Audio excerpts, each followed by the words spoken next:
जंगल में खोई हुई दुनिया। बहुत समय पहले एक घने जंगल के पास एक छोटे से गांव में एक युवा लड़का सूरज अपनी साधारण जिंदगी जी रहा था।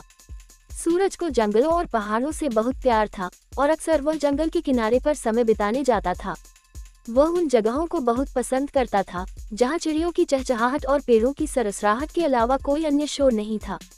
लेकिन एक दिन उसने सुनी एक अजीब सी कहानी जो उसे बहुत आकर्षित करने लगी। कहते थे कि उस जंगल में एक खोई हुई दुनिया थी जहां समय और स्थान का कोई मतलब नहीं था। वह दुनिया एक रहस्यमयी जंगल के भीतर छिपी हुई थी जिसे कोई अब तक खोज नहीं पाया था। सूरज की जिज्ञासा और साहस उसे उस खोई हुई दुनिया को खोजने के लिए प्रेरित करते गए। गांव में लोग कहते थे कि जंगल के भीतर एक अदृश्य शक्ति छिपी है जो हर किसी को अपनी ओर खींचती है। सूरज ने ठान लिया कि वह उस खोई हुई दुनिया की तलाश में निकलेगा। वह अपने सपने को पूरा करने के लिए हर मुश्किल से जूझने के लिए तैयार था।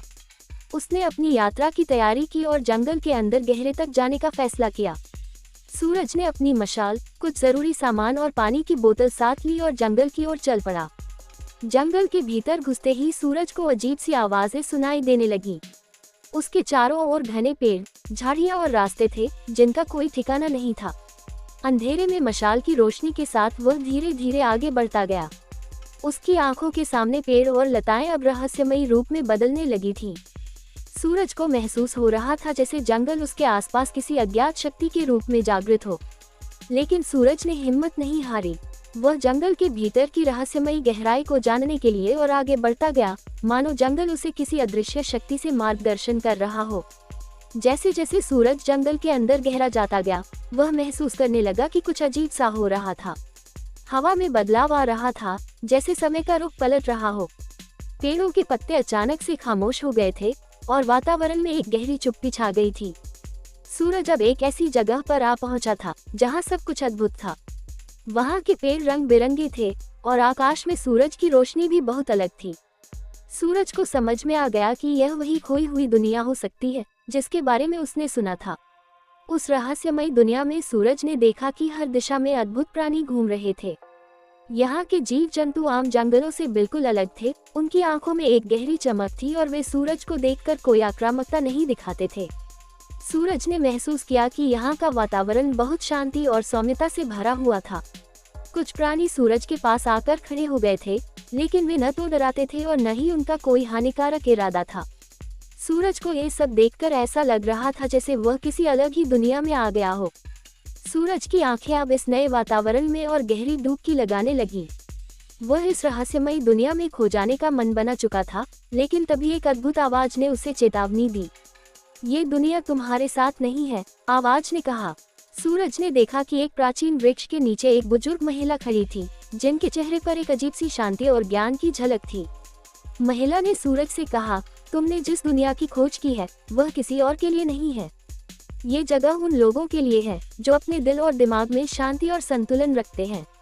महिला ने सूरज से कहा, ये जगह तुम्हारी यात्रा के अंतिम पड़ाव के रूप में नहीं है, बल्कि ये तुम्हारे भीतर की यात्रा का एक हिस्सा है।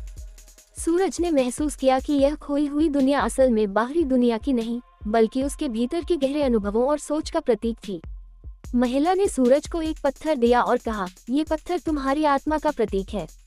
जब भी तुम अपनी यात्रा के मार्ग में उलझन महसूस करो, इसे देखना और यही याद रखना कि असली खोई हुई दुनिया तुम्हारे भीतर है। सूरज ने उस पत्थर को अपनी जेब में रखा और धीरे धीरे जंगल से बाहर निकलने का निर्णय लिया। जैसे ही वह जंगल से बाहर निकला, उसे महसूस हुआ कि वह न केवल बाहरी दुनिया को, बल्कि अपनी आंतरिक दुनिया को भी समझ चुका था। वह जान गया कि असली यात्रा किसी बाहरी स्थान तक पहुंचने की नहीं, बल्कि खुद के भीतर की खोई हुई दुनिया को समझने की होती है। सूरज ने सोचा, ये यात्रा बाहरी नहीं, बल्कि आत्मज्ञान की है, और यही असली अनुभव है। जब सूरज गांव वापस आया, तो उसने महसूस किया कि जो खोई हुई दुनिया वह खोज रहा था, वह किसी स्थान पर नहीं थी। असल में वह जगह उसकी खुद की आत्मा में छिपी हुई थी। सूरज अब जान चुका था कि खोई हुई दुनिया बाहरी नहीं होती, बल्कि वह हमारे भीतर छिपी होती है। उसे खोजने का रास्ता केवल आत्मज्ञान, शांति और संतुलन से गुजरता है। सूरज ने उस दिन के बाद ये सीखा कि बाहरी दुनिया में कुछ भी स्थायी नहीं होता, लेकिन आत्मा की खोई हुई दुनिया हमेशा हमारे भीतर होती है। हमें इसे पहचानने और समझने के लिए अपनी अंदर की यात्रा करनी चाहिए। अब सूरज को अपने भीतर की खोई हुई दुनिया का गहरा एहसास था और उसने अपने जीवन को एक नए दृष्टिकोण से देखना शुरू किया।